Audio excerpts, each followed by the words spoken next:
Hi, I'm Crystal, and today I want to talk about card kits. I want to talk about some of the pros and cons, how to choose one that's right for you, and I'm going to put together this card kit while we talk.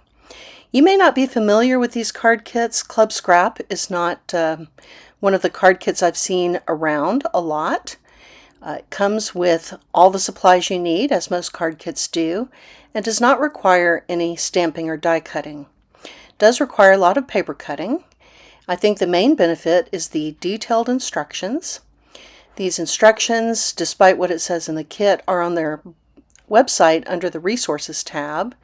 These are available for kits going back to 2007. There's no login, so you can take a look at those instructions to see if they appeal to you, look at the pictures of the finished cards, or just look up how to make a Z-fold card from their instructions. So these are the cards that I made from this particular kit.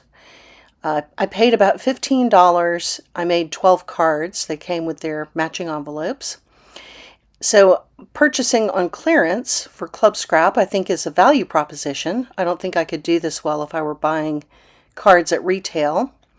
And that is also the case at Spellbinders, who regularly put their card kits on clearance. Now there are some kits that never go on clearance, such as Simon Says Stamp and Hero Arts.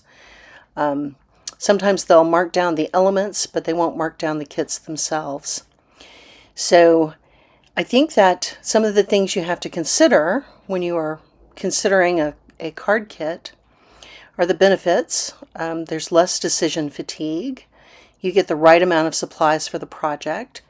And a lot of the kits come with some community. When people are getting all of the same materials at the same time, there are a lot of craft-alongs. Now the drawback, of course, is you have to take all of the components to the kit, whether you want them or not. Anytime you've got a subscription, you may end up with unwanted kits. I know I've got too many of those sitting around. Some kits have a subscription commitment. Now, in addition, the cost of the kit may be higher or lower than the component parts. You have to check. That can go either way. Someone else has done the creative work. Sometimes you want that, sometimes it's stifling. Some kits you get exclusive product. Sometimes I think they just give you the stuff they can't sell. So I've tried kits from Simon Says Stamp, Club Scrap, Spellbinders, Hero Arts, and Stampin' Up. And I've been pretty happy on the whole with all of them, except for the Stampin' Up Paper Pumpkin. I was disappointed in the quality of the paper that I got in Paper Pumpkin compared to the regular SU product, which is very high quality. So much so that I won't buy that one again. But if you are considering a card kit, I think you really have to consider how much stamping, die cutting, or paper cutting that you want to do. These Club Scrap kits are very heavy on the paper cutting, but there's no stamping. So you really have to think about what aligns with your craft interest. So you want to go to a stamping company if you're a stamper. So Stampin' Up and Hero Arts and Simon Says Stamp are all stamping focused kits.